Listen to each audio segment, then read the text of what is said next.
국민의힘 전당대회에 느닷없이 김건희 여사가 끼어들었습니다. 김건희 여사가 지난 1월에 당시 국민의힘 비대위원장이던 한동훈에게 사적인 문자를 5번이나 보냈습니다. 디올백 사건과 관련한 사과 문제를 상의하려고 보냈는데 한동훈 비대위원장이 이걸 읽고도 답을 하지 않고 무시해버렸어. 김건희 여사는 물론이고 윤석열 대통령까지 경로하게 했다라는 게 언론을 통해 보도됐습니다. 쉽게 말하면은 김건희 여사가 보낸 문자를 한동훈이 읽고 답하지 않는 소위 일십을 했다라는 겁니다. 도성거리 뉴스 브리핑, 오늘은 김건희 문자 일십의 최대 피해자와 최대 수혜자를 분석해 드리겠습니다.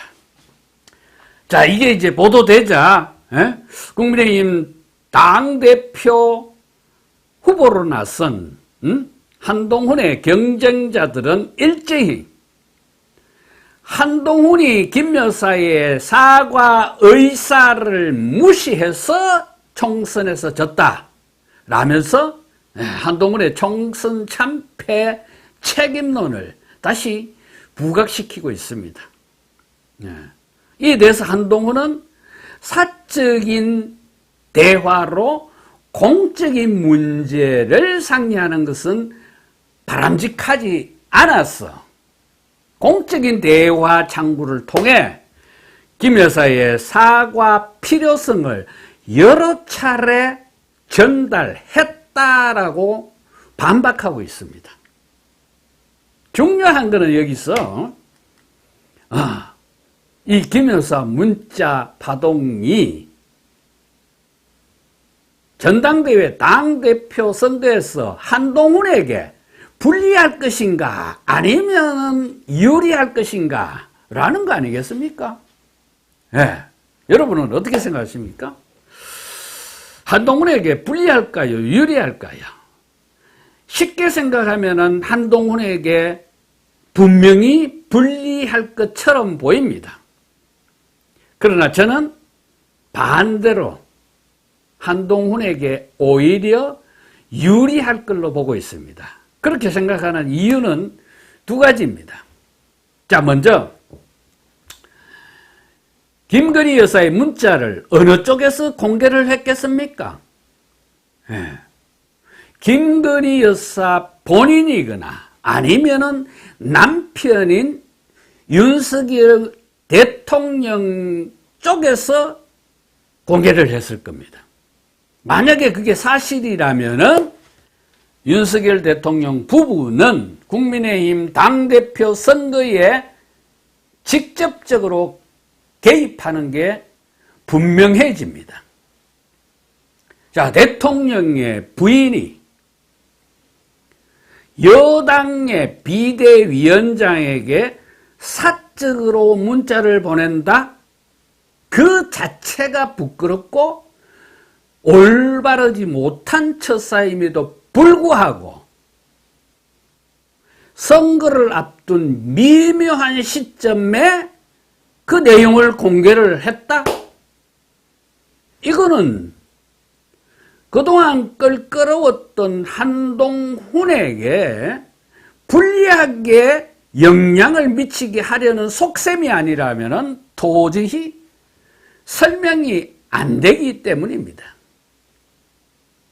자, 지난번 전당대회 때도 초선들을 동원해가지고 연판장을 돌려가지고 특정 후보를 중도 낙마시킨 전력이 있지 않습니까?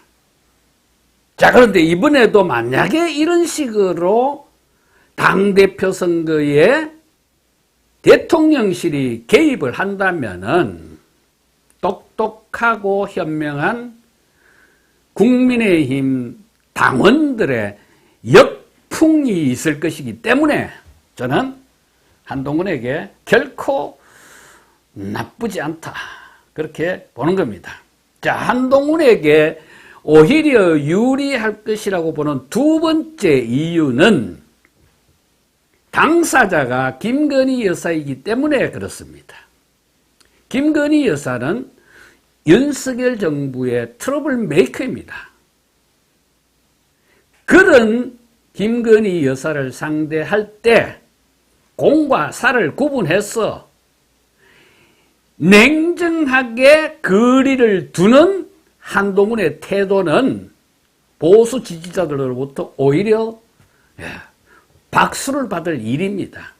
자, 특히 이 윤석열 대통령 부부와의 개인적인 친분 때문에 한동훈이 당대표가 되면은 수직적인 당정 관계가 되지 않을까 하는 우려를 이번 일을 계기로 오히려 더 불식시켰다라는 겁니다. 그래서 한동훈에게는 실보다는 덕이 될 것이다 라는 겁니다.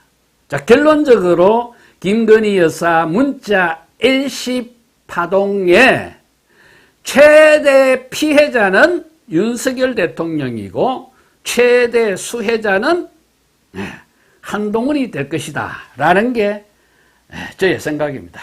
여러분은 어떻게 생각하십니까? 오늘 여기까지 하겠습니다. 고맙습니다.